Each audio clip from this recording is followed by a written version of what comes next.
હું સવારમાં ઘરેથી નીકળ્યો એટલે વહેલી સવારે મેં નવા કપડાં પહેરેલા. સાંભળું છું, બહુ સમજવા જેવી વાત. તો સવારમાં હું કપડાં નવા પહેરીને નીકળ્યો જગદીશભાઈ, એટલે કપડાં નવા પહેરીને નીકળ્યો તો એક માંદણામાં ખાંદામાં ભેંસ બેઠેલી, આખી ખાંદો ખાંદો ભરેલી હો, આખી ખાંદો ખાંદો.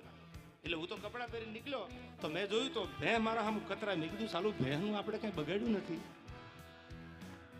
અને આ ખાંદામાં બેઠી બેઠી મારા સામે કાં કતરાય. પણ મૂળ મેં નવા કપડાં હારા પહેરેલા, એ ખાંદામાં બેઠેલી ભેંથી જોવાનું નહીં. એટલે મારે નીકળવું અને એના ખાંદામાંથી બહાર આવવું. એટલે મને એમ છું કે આ ભેં ખાંદામાંથી બહાર કેમ નીકળી. મેં તો નવા કપડાં પહેર્યા હતા એટલે મને બીક હતી કે આ કપડાં ક્યાંક ડાઘ પડી જાય તો મારે ગામત્રે જવું હતું. બીજા જોડી હારે હતા ને મારી બેગમાં, એટલે મેં કીધું ક્યાંક કપડાં બગડે તો આપણે થોડાક છેટા હાલીએ. એટલે હું થોડોક આંખો વી ગયો, વળી થોડીક ભેંસ બે ડગલા આગળ હાલી. એટલે મને એમ છું કે આપણે હજી થોડાક છેટા વયા જાય. આ તો આખી ખાંદો ખાંદો ભરેલી છે, એને બગડવાની બીક નથી. બીક તો મારે હતી કારણ કે મારા નવા કપડાં હતા. એટલે હું તો પાછો થોડોક આંખો હાલ્યો, વળી ભેં મારી સામે હાલી, વળી મંડી કાતરું મારો. વળી મેં વિચાર કર્યો કે દ્વારકાવાળા મેં ક્યાં કોઈનું બગાડ્યું છે, હું ક્યાં કોઈને નડ્યો. એ 2 વર્ષમાં મારું એક સ્ટેટમેન્ટ તો દેખાડો કે સમાધાન પછી હું બોલ્યો હોય તો કાલ ડાયરા હજી મૂકી દઉં. કોઈ દી ન બને.